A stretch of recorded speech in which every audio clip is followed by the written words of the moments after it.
5 नवंबर को बीजेपी करेगी शिव पूजा। केदारनाथ में होंगे पीएम मोदी। एमपी के शिवालयों में भी तैयारी। हर जिले में हर हर महादेव। पीएम मोदी की शिव भक्ति किसी से छिपी नहीं है। वाराणसी यानी बाबा विश्वनाथ की नगरी से वो सांसद है, तो गुजरात के सोमनाथ से भी जन्मों का नाता है। वैसे केदारनाथ की ये तस्वीरें पुरानी जरूर है, लेकिन इस पर फिर से चर्चा तेज हो गई है। 5 नवंबर को पीएम मोदी फिर केदारनाथ आ रहे हैं।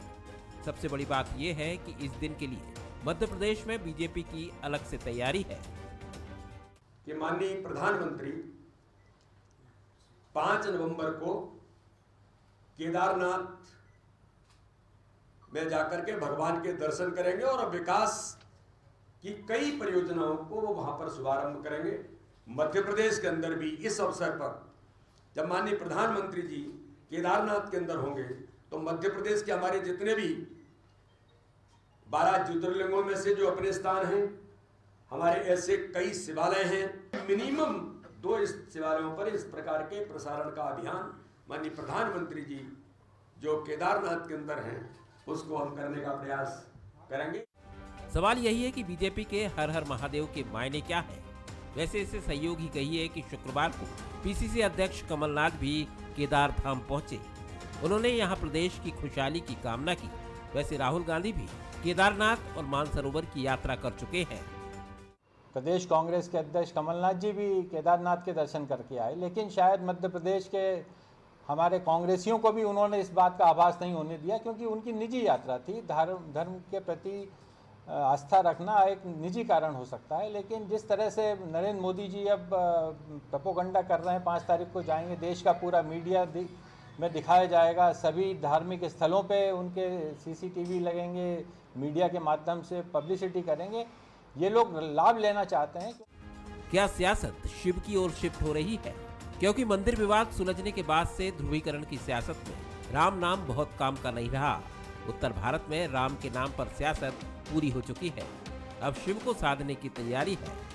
वैसे शिव जितने उत्तर भारत में पूजे जाते हैं, उतने ही साउथ इंडिया में भी, भारत के बाहर भी शिव कई जगहों पर आराध्य है। नमस्कार, मैं हूं शरद द्विवेदी और हमारा आज का मुद्दा है बीजेपी का हर हर महादेव। तो हर हर महादेव आप कहेंगे कि एक विषय है प्रभु से जुड़ा हुआ, अब इसको राजनीति में क्यों लेकर आना या क्यों चर्चा करना। देखिए, राजनीति में लाने की बात नहीं है। महत्वपूर्ण बात यह है कि प्रधानमंत्री ने देश से जुड़ी हुई कुछ महत्वपूर्ण योजनाओं के लिए, अगर सनातन परंपरा की आस्था के केंद्र एक महत्वपूर्ण तीर्थ स्थल जो बहुत ही महत्वपूर्ण इस मायने में है कि वो एक ज्योतिर्लिंग तो है ही, लेकिन शिव एक ऐसे देव हैं भारत में सनातन परंपरा में जिनकी उपासना इसलिए भी बहुत प्रचलित है कि शिव बहुत ही सरल देव माने जाते हैं, बहुत आसानी से प्रसन्न होने वाले माने जाते हैं।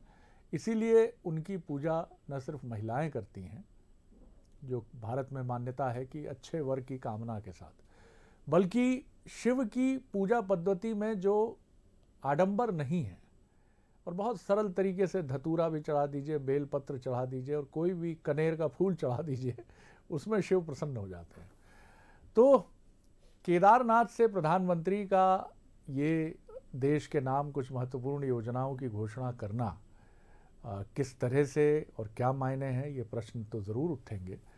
और मुझे मध्य प्रदेश से ही जुड़े हुए कांग्रेस के एक दिग्गज नेता का एक वक्तव्य याद आता है जो उन्होंने एक बार मीडिया से चर्चा में ऑफ द रिकॉर्ड कहा था, और बहुत ही नामचीन राजनेता हैं वो। उन्होंने कहा था कि अगर मार्क्सवादी कम्युनिस्ट पार्टी पश्चिम बंगाल में धर्म के महत्व को समझ लेती तो पूरे देश में राज कर रही होती। अब भले ही कांग्रेस की तरफ से राजीव सिंह जी ये कहें कि कमलनाथ जी ने पता नहीं चलने दिया, लेकिन धर्म एक ऐसी गाइडिंग फोर्स है कि अगर वो पता चलता है, आपकी राजनीतिक व्यवस्था में भी वो एक ऐसी अभेद व्यवस्था के रूप में सामने आता है जिससे आप लोगों को आकर्षित कर पाते हैं। तो ये सवाल ज़रूर उठ सकता है कि क्या राजनीति में धर्म का उपयोग किया जाना चाहिए या किया जा रहा है, या फिर ये कहा जा सकता है कि धर्म सत्ता तो हमेशा से ही राजनीतिक सत्ता का मार्गदर्शन करती रही है, तो इसमें बुराई ही क्या है? कई बड़े सवाल हैं, लेकिन अब राम से शिव की तरफ बीजेपी का ये जो परिवर्तन है, ऐसा तो मैं नहीं कहूँगा, शिफ्ट है मैं ये भी नहीं कहूँगा, लेकिन मंदिर वहीं बनाएंगे से अब हर हर महादेव, तो ये भी बड़ा एक दिलचस्प कम से कम आप इसको एक जेस्चर तो कह सकते हैं पार्टी की तरफ से।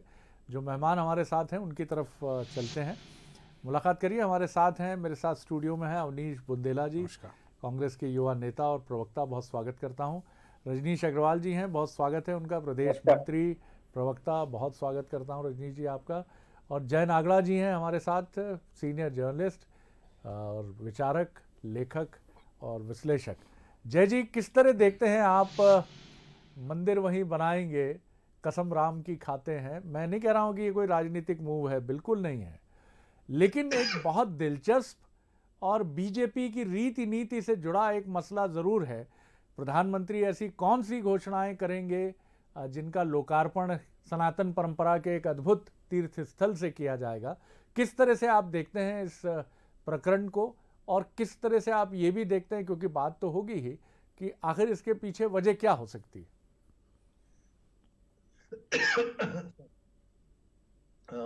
शरद जी,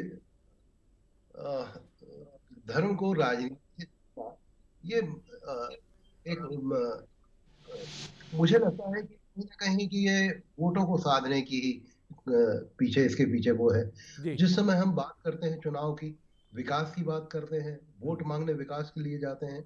अब देखिए, निर्वाचन आयोग के भी बहुत स्पष्ट निर्देश होते हैं कि धार्मिक स्थलों से प्रचार न करें। तो मतलब कहीं ना कहीं निर्वाचन आयोग हमारी उस धर्मनिरपेक्ष परंपरा को मानता है, तो तभी आपको धार्मिक स्थलों से, और हमारा पूरा प्रचार का केंद्र धर्म हो गया। तो मुझे लगता है कि आज यदि हमको यह तो तय करना पड़ेगा कि हमको देश को किस दिशा में ले जाना है, और जो देश भी केवल धर्मांधता की तरफ बढ़े हैं, आप देख लीजिए कि वो कहां पर आए हैं। और कई देश वो भी हैं जो बहुत ही धर्मांध से वो खुल करके उन्होंने अपनी खुलेपन को स्वीकारा और वो मेन स्ट्रीम में आए। तो आज के युवा को क्या चाहिए? मुझे लगता है कि हमको उसकी तरफ जाना चाहिए। कहीं ना कहीं ऐसा लगता है कि हम लोगों को मूल मुद्दों से भटकाने की तरफ ये सारा प्रयोजन होता है। तो देखिए, धर्म हमारी आस्था है, ये व्यक्तिगत आस्था है। मैं धर्म या उसके खिलाफ नहीं हूं। मैं ये भी कहता हूं कि मैं धर्म की महत्ता को मैं, लेकिन ये नितांत निजी चीज है। इसका राजनीति के साथ जब घालमेल होता है, तो मुझे लगता है कि इसके कुल मिला के देश के विकास से हम लोगों को कहीं मूल मुद्दों से, मूलभूत विषयों से भटकाने की कहीं ना कहीं कोशिश है। तो मुझे लगता है कि प्रधानमंत्री जी की निजी आस्था हो सकती है, नवदुर्गा के समय वो उपवास रखते हैं, अच्छी बात है। देखिए, धर्म जो है वो एक स्व अनुशासन के लिए है, तो ये यदि होता है तो बहुत अच्छा। और लेकिन जब इसका उपयोग करने लग जाए तो मुझे लगता है कहीं मुझे, लेकिन अभी जय जी ऐसे कोई संकेत नहीं है कि इसका कहीं कोई उपयोग किया जा रहा है या ये चुनावी राजनीति का हिस्सा है। हो सकता है कुछ घोषणाएं ऐसी भी हो सकती हैं, मुझे लगता है इसके लिए थोड़ा हमें ठहरना चाहिए, क्योंकि अभी उत्तर प्रदेश का चुनाव भी एकदम आसन्न नहीं खड़ा है, और ऐसा कोई विषय भी नहीं है जो हम कुछ सीधे तौर पर कहे कि अब शिव से जुड़ा कोई बहुत मसला है, कोई शिव भूमि है देश में जिसके लिए कहीं कोई आंदोलन खड़ा करने की बात है। हो सकता है कुछ ऐसे विषय भी हों जो सामने आए, और ये बात आपकी बिल्कुल ठीक है कि हमें ऐसे विषयों को कहीं राजनीति से इस तरह नहीं जोड़ना चाहिए जो जन भावनाओं से जुड़ें। लेकिन कुछ चीज़ें ऐसी होती हैं कि जनता भी ये चाहती है। बहरहाल मैं लौटूंगा कुछ इन्हीं सवालों के साथ आपकी तरफ। रजनीश जी, आपकी एक टिप्पणी, फिर मैं आगे बढ़ता हूँ। आप किस तरह देखते हैं? जय जी का नज़रिया आपने सुना, उन्होंने जो बात कही, उनका कहना इस मायने में उचित इस दृष्टि से है कि धर्म का कहीं राजनीति में दुरुपयोग नहीं होना चाहिए, लेकिन अगर उसका कहीं इस रूप में कहीं रचनात्मक या किसी लोक कल्याण की दृष्टि से उपयोग होता है, जैसा हम कहते भी हैं कि धर्म सत्ता हमेशा राजनीतिक सत्ता की पथ प्रदर्शक रही है, उचित है। जी देखिए, आपने बात बहुत अच्छी कही कि धर्म सत्ता केवल राजनीति की नहीं, भारतीय समाज के लिए लगातार मार्गदर्शक रही है, अन्य अन्य क्षेत्रों में रही है, और यहाँ तक कि जो संविधान की मूल प्रति हमने छापी है, उस मूल प्रति में भी इसी सांस्कृतिक और धार्मिक मूल्यों को उकेरा गया है, चित्रों के साथ में उकेरा गया है। और आज के कई बार मैं सोचता हूं कि अगर इस दौरान पिछले 5-10 सालों में अगर वो संविधान की प्रति बन रही होती तो हल्ला हंगामा खड़ा हो जाता कि ये तो सांप्रदायिकता हो गई, क्योंकि वो देश के सांस्कृतिक मूल्य हैं, धार्मिक मूल्य से हमें समझना पड़ेगा। एक दूसरा, आदरणीय प्रधानमंत्री नरेंद्र मोदी जी जो उत्तराखंड के विकास कार्य हैं, जो केदार धाम के विकास कार्य हैं, जो चारों धाम के विकास कार्य हैं, उनका श्रीगणेश करने वाले हैं, शिलान्यास करने वाले हैं, कुछ चीजों का लोकार्पण करने वाले हैं, इस हेतु से उनकी ये यात्रा है। और एक दूसरी बात जो सबसे महत्वपूर्ण है कि इससे सीधे आदि शंकराचार्य जी का नाम जुड़ता है, काम जुड़ता है। उनकी जो एक भारत श्रेष्ठ भारत की कल्पना आदरणीय प्रधानमंत्री नरेंद्र मोदी जी की है, वो जो एक भारत करने के लिए आदि शंकराचार्य जी ने जिस प्रकार का संकल्प लेकर सिद्ध करने का उसको काम किया था, तो वो पूरे भारत के शिवालयों को जोड़ने का काम, वहां से लोगों को जोड़ने का काम एक इस नाते भी करने के लिए भारतीय जनता पार्टी ने अपनी तरफ से ये संकल्प लिया है, जिसे दीपावली के दूसरे दिन जिस दिन कार्यक्रम होगा 5 तारीख को, उस दिन करने वाले हैं। इसलिए मुझे नहीं लगता कि कहीं इसको लेकर कोई अनर्थक चर्चा करने की जरूरत है। हाँ, रही बात धर्म की, राजनीति की, बहुत 90 के दशक में इस पर चर्चा हो गई, और मैं समझता हूं कि कांग्रेस के वयोवृद्ध नेता और राष्ट्रपति रहे डॉक्टर शंकर दयाल शर्मा ने भी बहुत खुलकर इस पर विचार व्यक्त किए थे कि धर्म आधारित राजनीति, धर्म संचालित राजनीति, धर्म केंद्रित राजनीति होने में कतई बुराई नहीं है, बल्कि अच्छा है, क्योंकि यही हमारा भारतीय समाज है। तो इसमें कई नाम मैं कांग्रेस की ओर से ले सकता हूं, इसमें कहीं कोई दिक्कत नहीं है। और ये बात लगातार इस देश ने सिद्ध की है, बताई है, प्रकट की है, और उसको लेकर प्रतीकों पर लड़ाई हो रही है, लड़ाई नियत को लेकर हो रही है। अब लड़ाई इस बात को लेकर नहीं है कि धर्म आधारित राजनीति या धर्म केंद्रित राजनीति हो या नहीं हो। और दूसरी बात मैं कई बार कहूं कि जब हम अपने आजादी के इतिहास के भी पहले पुरातन काल के तमाम प्रकार के जो ग्रंथ है, पुराण है, या जिन्हें हम दस्तावेज माने, उस तरफ भी जाते हैं तो सुशासन को लेकर जिन्हें हम धार्मिक ग्रंथ कहते हैं, उनमें कितना प्यारा विवरण है। राजा भरत, यानी भरत ने जो खड़ाऊ से अपना शासन किया, तो उनका आदर्श राम राज्य की जो कल्पना है वो अवधारणा वहां मिलती है। शांति पर्व में भीष्म ने जो बताई है दुष्कर्म को वहां मिलती है, कई मनुस्मृतियों में हमें मिलता है। इसलिए ढेरों उल्लेख धर्म के उस आधार पर, इसलिए धर्म ठीक शासन देने के लिए, जन कल्याणकारी शासन देने के लिए सदा ही मार्गदर्शन देता आया है। इस प्रकार की बहस में कई बार हम उपासना पद्धतियों के लिए उलझ जाते हैं, मुझे लगता है बचने की जरूरत है। अतिरेक, कई बार में जानकारी नहीं है, हमने शुरू में कहना शुरू कर दिया कि ऐसा ऐसा होगा, वैसा ऐसा होगा। जो आपने कहा कि जल्दी नहीं करनी चाहिए, मुझे लगता है कि वो आपने सही है। और मैंने कहा विकास कार्यों की और कौन से संकोच करें साहब। अगर केदारनाथ इस देश का सांस्कृतिक मूल्यों का, इस देश की सांस्कृतिक विरासत का प्रतीक है, एक भारत को रखने का प्रतीक है, और वहां से विकास कार्य जो हुए हैं उनको लोकार्पित करने प्रधानमंत्री चलिए, तो संकोच कैसा। वो राजेंद्र प्रसाद और के.एम. मुंशी का पत्राचार अगर हम और आप पढ़ेंगे तो समझ में आ जाएगा कि संकोच को भूल जाना चाहिए। ये बात बिल्कुल सही है कि कांग्रेस के कई नेता, जिनका धर्म आधारित आख्यान कह लीजिए, उनकी पुस्तकें कह लीजिए, मध्य प्रदेश की राजनीति के लौह पुरुष कहे जाने वाले डी.पी. मिश्रा जी की किताब कृष्णायन, जो कृष्ण पर है, वो बहुत चर्चित है। और रविशंकर शुक्ल प्रथम मुख्यमंत्री से लेकर आप और देखें तो 70 के दशक तक के.एम. मुंशी का उल्लेख रजनीश जी ने भी किया, कन्हैयालाल माणकलाल मुंशी, जिन्होंने सनातन परंपरा के आख्यानों पर अद्भुत रचना और कलम चलाई है। तो ये भारत की परंपरा का हिस्सा है। जी बहरहाल बुंदेला साहब। तो ये शरद जी, सबसे पहले तो मैं एक बात स्पष्ट कर दूं, जो बार बार कांग्रेस बोलती है, हमारे लिए धर्म कभी भी राजनीति का विषय नहीं है। हम बार बार यही कहेंगे, भाजपा चाहे कुछ कहे, हम कहेंगे धर्म जो है निजी आस्था का विषय है। क्योंकि अगर आप बात करें प्रभु श्री राम की, तो आप शरद जी देखेंगे प्रभु श्री राम आस्था करते थे शिव जी की और शिव जी आस्था करते थे प्रभु श्री राम की। ये देखिए कितना सुंदर दृश्य होता है जब दोनों एक दूसरे की आस्था करते हैं। मतलब ये निजी आस्था का विषय है। और जहाँ तक जैसे आज कमलनाथ जी के दौरे की बात है केदारनाथ की, तो शरद जी आप एक बात देखिए, कमलनाथ जी ने 101 फीट की हनुमान जी की मूर्ति तब बना दी थी सन 84-85 में, जब भाजपा ने पूरी तरह से धर्म आधारित राजनीति की शुरुआत भी नहीं की थी। मतलब कमलनाथ जी ने उसको कभी प्रचारित नहीं किया। आप देखें राहुल गांधी जी मानसरोवर की यात्रा करते हैं, अमरनाथ यात्रा करते हैं, बद्रीनाथ यात्रा करते हैं, केदारनाथ यात्रा करते हैं, लेकिन हमने कभी शरद जी उसको इवेंट बनाने का प्रयास नहीं किया, ना हमने उसको इनकैश करने का प्रयास किया। अभी आपके ही चैनल पे विजुअल्स देख रहा था, जब नरेंद्र मोदी जी पिछली बार जब केदारनाथ गए थे तो मैं देखा रेड कारपेट पर चल के आप जाते हो। प्रभु मतलब आप प्रभु के दरबार में, शिव जी के दरबार में रेड कारपेट बिछाता है कभी कोई? आप बताएं शरद जी, जब आप ध्यान करते हैं, आस्था करते हैं, जब आप योग करते हैं, गुफा में बैठ कर योग करते हैं, वहां कैमरा कैसे पहुंच जाता है? शरद जी तो मैं वही कहूंगा, देखिए ये हर जगह इवेंट बनाना, ये देखिए भाजपा की नियति है। और हम ये नहीं कह रहे, देखिए चाहे राजनीति रही हो, चाहे आप वो देखें शरद जी को युद्ध रहा हो या शिक्षा रही, देखिए प्रभु मतलब ईश्वर हर जगह है। लेकिन एक बात ध्यान रखिए, प्रभु श्री राम ने अपनी पत्नी माता सीता का त्याग क्यों कर दिया था? मतलब उनका कहना था अगर मेरी प्रजा के आखिरी व्यक्ति के मन में भी शंका है या संशय है मेरे प्रति या मेरे राज्य के प्रति, तो मुझे वो बिना समाधान किए मैं सो नहीं सकता।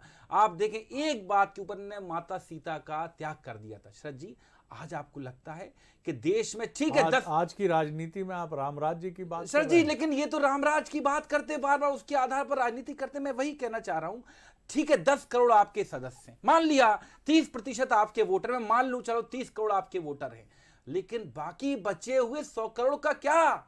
वो मांग रहे हैं, किसान बैठे हैं आज 11 महीने से। आप मुझे ये बताइए कि क्या अब जैसा हम फिर कह रहे हैं, हम सब सहमत हैं इससे कि अभी घोषणाएं तो आने दें हम। आप क्या इसका विरोध कर रहे हैं कि उत्तराखंड में जो हमारे सनातन परंपरा के तीर्थ धाम हैं उनके विकास से जुड़ी योजनाओं की घोषणा वहां से नहीं होनी चाहिए? सरकार के 5 साल होने वाले हैं, उत्तराखंड की सरकार के 3 मुख्यमंत्री बदल चुके हैं, 3 महीने बाद चुनाव है।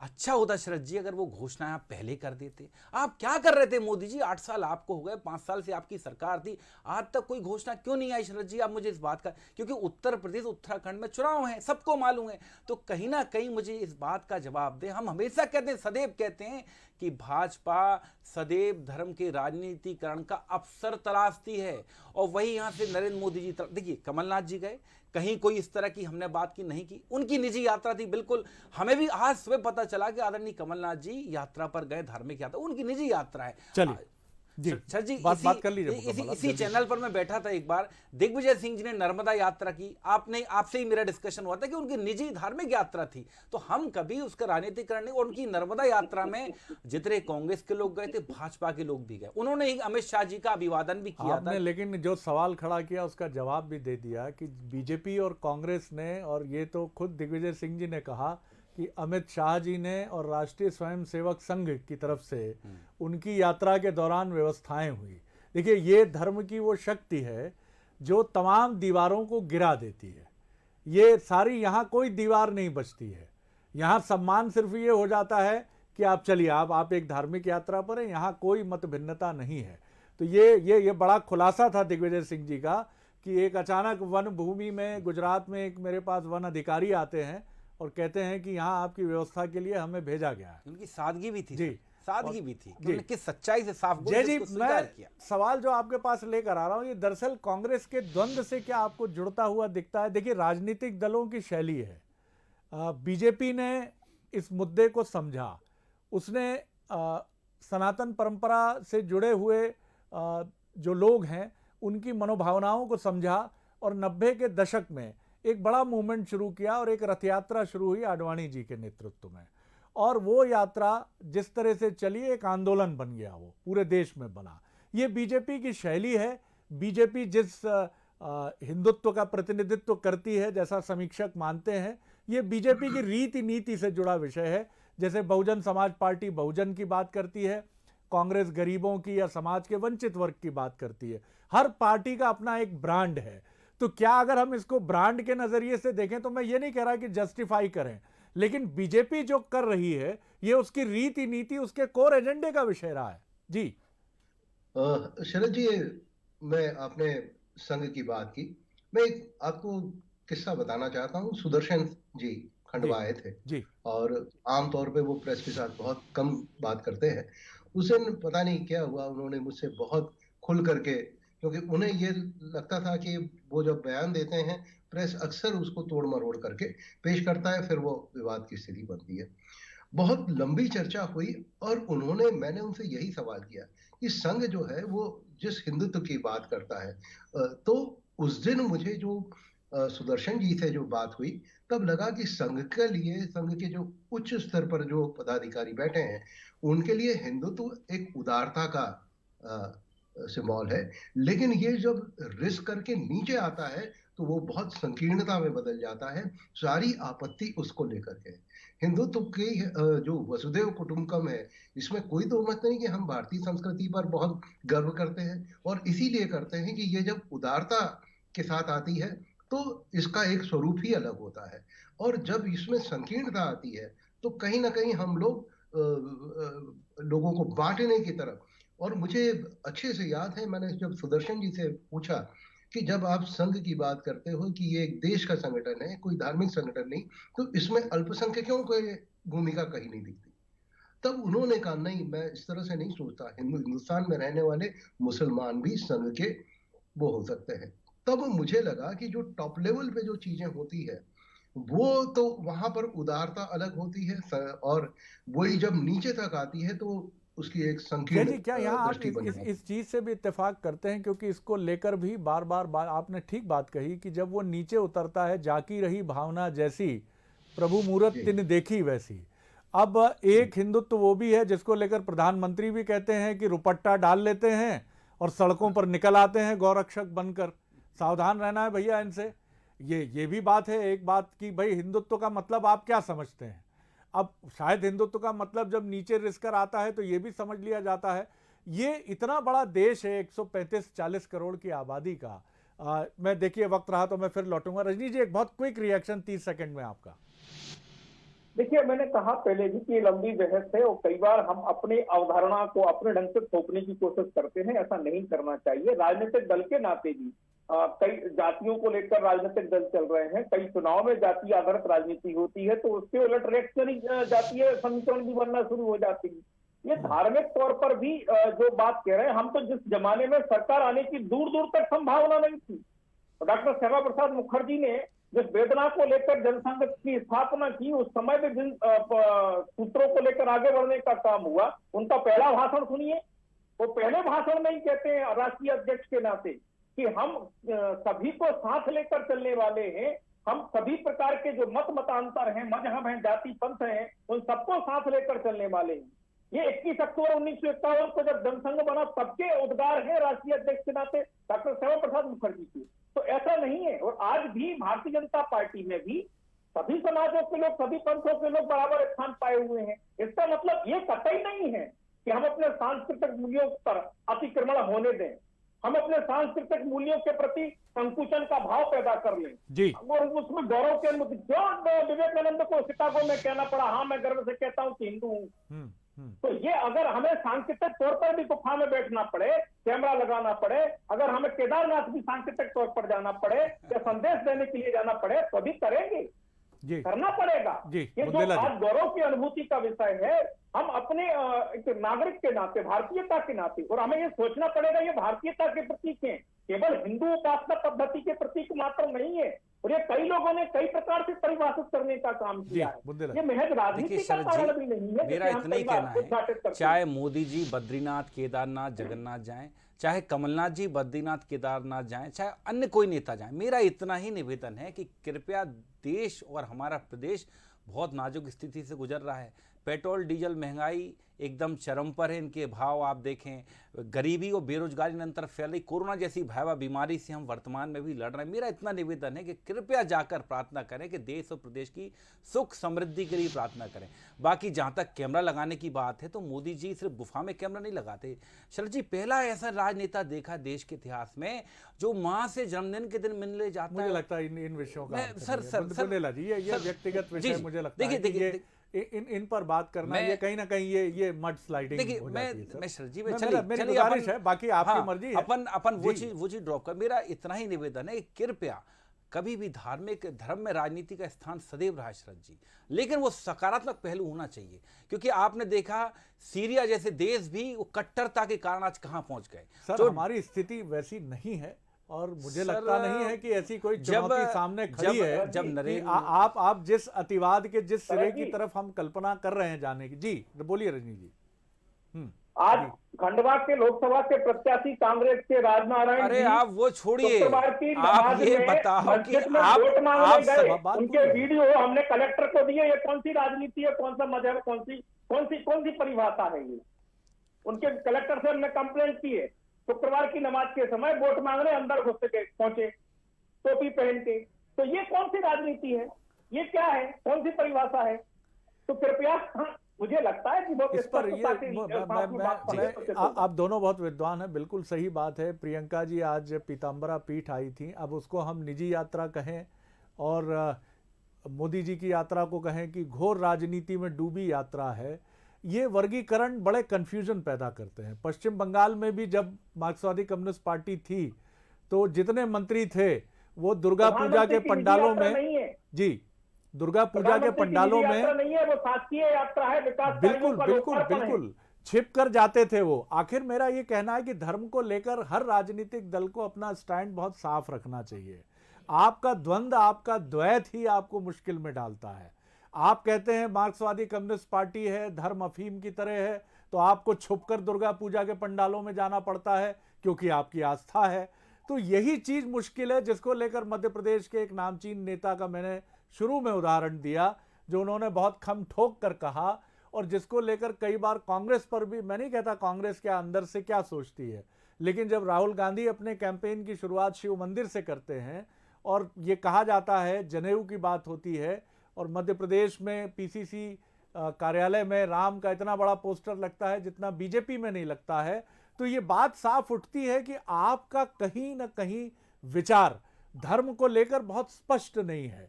बेहतर ये होगा कि देश के जितने भी राजनीतिक दल हैं वो अपने धार्मिक वक्तव्य को लेकर बहुत साफ हों, बहुत स्पष्ट हों और अपने मैनिफेस्टो में भी ये बात बहुत साफ तौर पर कहें कि धर्म को लेकर उनकी मान्यता क्या है।